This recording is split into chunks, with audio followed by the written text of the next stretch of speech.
पढ़ना है चौक कुंडली। चौक कुंडली की डेफिनेशन देखनी और चौक कुंडली की संरचना यहाँ पे आप देखेंगे कि इसको किस प्रकार से बनाया जाता है।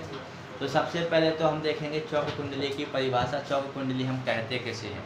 तो प्रत्यावर्ती धारा परिपथ के अंतर्गत यहाँ पे पढ़ रहे हैं। तो सबसे पहला शब्द तो हमारा यही होता है प्रत्यावर्ती धारा परिपथ के लिए, यानी किसी प्रत्यावर्ती धारा परिपथ में धारा को नियंत्रित करने के लिए कोई प्रत्यावर्ती धारा परिपथ होगा, उस प्रत्यावर्ती धारा परिपथ में धारा को क्या करना पड़ेगा? हमें नियंत्रित करना पड़ेगा। धारा के मान को नियंत्रित करने के लिए उच्च प्रेरकत्व शब्द पे थोड़ा ध्यान देंगे आप। उच्च प्रेरकत्व तथा नगण्य प्रतिरोध वाले, माने प्रेरकत्व का मान कैसा होगा? उच्च होगा, और जो प्रतिरोध होगा प्रतिरोध का मान कैसा होगा? नगण्य होगा। तो किसी प्रत्यावर्ती धारा परिपथ में धारा के मान को नियंत्रित करने के लिए उच्च प्रेरकत्व तथा नगण्य प्रतिरोध की जो कुंडली उपयोग की जाती है, उस कुंडली को ही हम क्या कहते हैं? चौक कुंडली कहते हैं। क्या कहते हैं? चौक कुंडली। माने किसी प्रत्यावर्ती धारा परिपथ में हमें क्या करना है? धारा के मान को नियंत्रित करना है, और नियंत्रित करने के लिए हम क्या करेंगे? उस प्रत्यावर्ती धारा परिपथ के साथ एक उच्च प्रेरकत्व तथा नगण्य प्रतिरोध वाली कुंडली का क्या करेंगे? उपयोग करेंगे। तो जो उच्च प्रेरकत्व, केवल डेफिनेशन इन्हीं दो शब्दों के ऊपर डिपेंड रहती है। खालिस्तान पूछा जाता है कि चौक कुंडली का प्रेरकत्व कैसा होता है या प्रतिरोध कैसा होता है। तो उच्च प्रेरकत्व या तथा नगण्य प्रतिरोध वाली जो कुंडली होती है, उस कुंडली को ही आप क्या कहते हैं? चौक कुंडली कहते हैं। कौन सी कुंडली कहते हैं? चौक कुंडली कहते हैं। तो ये तो हो जाती है अपनी चौक कुंडली की परिभाषा। इसके पश्चात यदि आप यहाँ पे देखें तो यहाँ पे अब हम देखेंगे चौक कुंडली की संरचना, यानी चौक कुंडली किस प्रकार से बनाई जाती है। तो चौक कुंडली को बनाने के लिए चौक कुंडली उच्च प्रेरकत्व वाली एक कुंडली होती है। ये तो अभी हम समझ गए कि जो चौक कुंडली होती है उसका प्रेरकत्व कैसा होता है? अधिक होता है, लेकिन प्रतिरोध कैसा होता है? नगण्य होता है, यानी ना के बराबर, यानी कम होता है। जिसे पटलित नरम लोहे के क्रोड़ पर चौक कुंडली को बनाने के लिए किसका उपयोग किया जाता है? एक तो नरम लोहे का क्या किया जाता है? क्रोड़ उपयोग किया जाता है। नरम लोहे का क्या उपयोग किया जाता है? क्रोड़। और जो क्रोड़ होता है उस क्रोड़ की संरचना कैसी होती है? पटलित होती है। कैसी होती है? पटलित।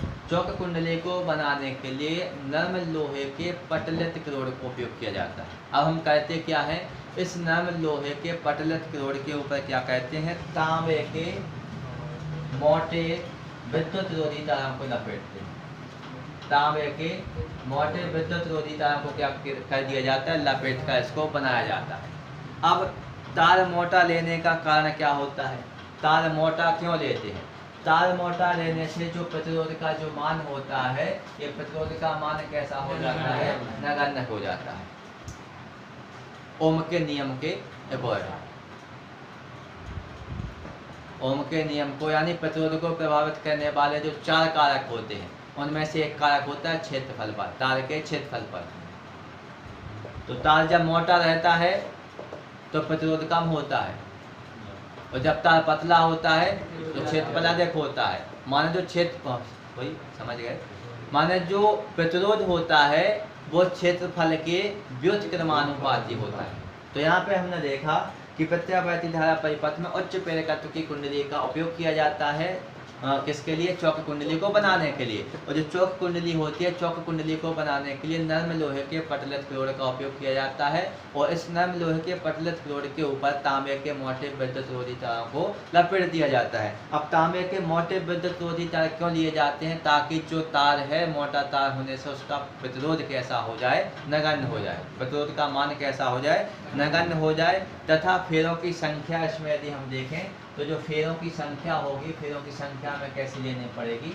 अधिक लेनी पड़ेगी। तार मोटा लेंगे और उसके साथ साथ जो तारों के फेरों की जो संख्या होगी वो कैसी होगी? अधिक होगी। फेरों की संख्या कैसी होती है? अधिक। और नरम लोहे का क्रोड़ लेने का उपयोग ये होता है क्योंकि जब हम नरम लोहे के क्रोड़ का उपयोग करते हैं तो जो प्रेरकत्व होता है, प्रेरकत्व का मान कैसा होता है? अधिक होता है। माने सभी का अलग अलग एक काम है। हमने नरम लोहे के क्रोड़ का उपयोग किया, तो नरम लोहे के क्रोड़ का उपयोग करने से जो प्रेरकत्व है, प्रेरकत्व का मान कैसा हो जाएगा? अधिक। अब हमने मोटे तार का उपयोग किया, मोटा तार लेंगे तो इससे जो प्रतिरोध होगा वो कैसा हो जाएगा? नगण्य। दोनों एक साथ हो गए। जब प्रतिरोध नगण्य हो गया और प्रेरकत्व का मान अधिक हो गया, तो वो जो कुंडली रहेगी वो कुंडली किसकी भांति काम करेगी? हमारी चौक कुंडली की भांति कार्य करती है। तो ये तो हो जाती है इसकी रचना। इसके बाद हमें देखना पड़ता है इसका सिद्धांत।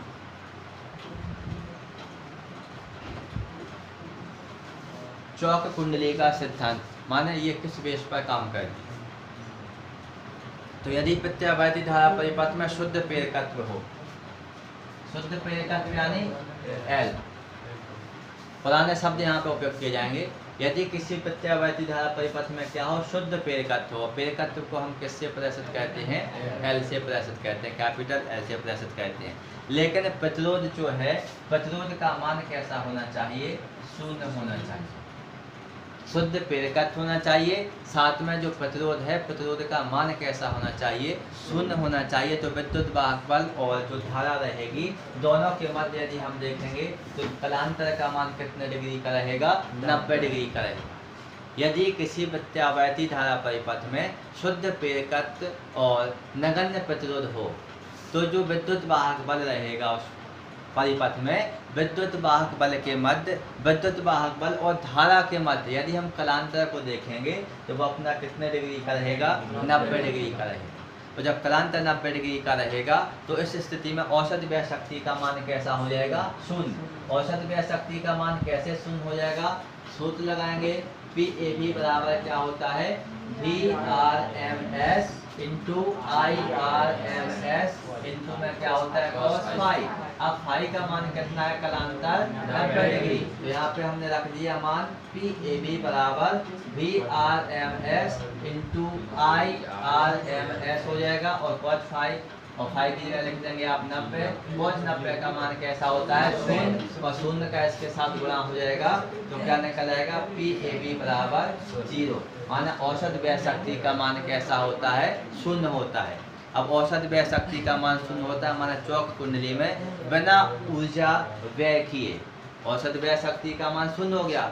माने यह स्पष्ट करता है कि जो चौक कुंडली होती है, चौक कुंडली में बिना ऊर्जा व्यय किए, माना ऊर्जा किसी भी प्रकार से व्यय नहीं होगी, नष्ट नहीं होगी, बिना ऊर्जा व्यय किए ही धारा को क्या किया जा सकता है? प्रवाहित किया जा सकता है। माने धारा को क्या किया जा सकता है? बहाया जा सकता है, उसमें से प्रवाहित किया जा सकता है। तो इस प्रकार की जो धारा होती है, उस धारा को ही हम क्या कहते हैं? बाटहीन धारा कहते हैं, जिसमें ऊर्जा का व्यय बिल्कुल ना हो और धारा का प्रवाह आसानी से होता रहे। तो जो धारा रहेगी प्रत्यावर्ती धारा परिपथ में प्रवाहित होने वाली, वो धारा कौन सी हो जाएगी? बाटहीन धारा हो जाएगी। अब चौक कुंडली में आपसे पूछा जा सकता है ऑब्जेक्ट में कि चौक कुंडली में बहने वाली धारा कौन सी होती है? तो चौक कुंडली में बहने वाली धारा कौन सी होती है? बाटहीन धारा होती है। अब चौक कुंडली का उपयोग कहाँ पे किया जाता है? चौक कुंडली का उपयोग कहाँ पे किया जाता है? धारा के मान को नियंत्रित करने के लिए। इसको नियंत्रित करने के लिए, धारा के मान को नियंत्रित करने के लिए किया जाता है, जिससे विद्युत ऊर्जा का ऊष्मीय ऊर्जा में जो क्षय होता है, जो अपव्यय होता है, वो बहुत कम होता है। इससे ये भी स्पष्ट है कि जब बाटहीन धारा है तो क्षय कैसा होगा? नगण्य होगा। इसी कारण तो इसको हम क्या कहते हैं? बाटहीन धारा कहते हैं। तो जो अपव्यय होता है धारा का, वो कैसा होता है? बहुत ही कम होता है, या फिर हम सीधा कह सकते हैं कि अपव्यय नगण्य होता है। जैसे मरकरी लैंप अपना हुआ, मरकरी लैंप हुआ, या फिर जो ट्यूबलाइट हुई, इनके साथ किसका उपयोग किया जाता है? चौक कुंडली का उपयोग किया जाता है। और फिर एक खाली स्थान, जो चौक कुंडली इनके साथ लगाई जाती है, वो किस क्रम में लगाई जाती है? श्रेणी क्रम में लगाई जाती है। किस क्रम में लगाई जाती है? श्रेणी क्रम में लगाई जाती है। माने चौक कुंडली यदि हम ट्यूबलाइट के साथ लगाते हैं तो दोनों को हमें आपस में कौन से क्रम में जोड़ना पड़ेगा? श्रेणी क्रम में जोड़ना पड़ेगा। श्रेणी क्रम में इनको लगा करके चौक कुंडली में बहने वाली धारा के मान को क्या कर लिया जाता है? नियंत्रित कर लिया जाता है। और अपने घरों में जो धारा प्रवाहित होती है, घर के सभी उपकरण समानांतर क्रम में जुड़े होते हैं। घरों में बहने वाली धारा जो होती है, जो उपकरण होते हैं, वो समानांतर क्रम में लगे होते हैं। यदि कहीं पे ऐसा हो कि आप एक स्विच को बंद करें और सभी जगह की लाइट बंद हो जाए, वो अपना श्रेणी क्रम है। लेकिन यहाँ तो अपना अलग अलग स्विच से कनेक्शन होता है, अलग अलग स्विच से कनेक्शन होता है, यानी ये कौन सा क्रम हो जाएगा, अपना समानांतर क्रम हो जाएगा। तो इस प्रकार आपने देखा कि जो धारा के मान को नियंत्रित कर रही है चौक कुंडली, धारा के मान को जब नियंत्रित करेगी तो जो हमारे उपकरण हैं उन उपकरणों में उस उपकरण के अकॉर्डिंग ही धारा जाएगी। तो जो उपकरण रहेंगे वो उपकरण धारा के अधिकतम मान से कैसे बने रहेंगे, सुरक्षित बने रहेंगे, यानी उपकरणों की क्षति नहीं होती है। इसका उपयोग विद्युत ऊर्जा का अपव्यय रोकने में भी किया जाता है। माने जितनी ट्यूबलाइट को आवश्यकता है लाइट की, उतनी ही चौक कुंडली के द्वारा उस ट्यूबलाइट को लाइट दी जाएगी, फालतू की लाइट नहीं दी जाएगी। माने विद्युत ऊर्जा का अपव्यय भी इससे क्या किया जा सकता है, रोका जा सकता है। तो ऐसे भी हो सकता है कि विद्युत ऊर्जा का अपव्यय रोकने के लिए किसका उपयोग किया जाता है, चौक कुंडली का उपयोग किया जाता है। तो अपनी चौक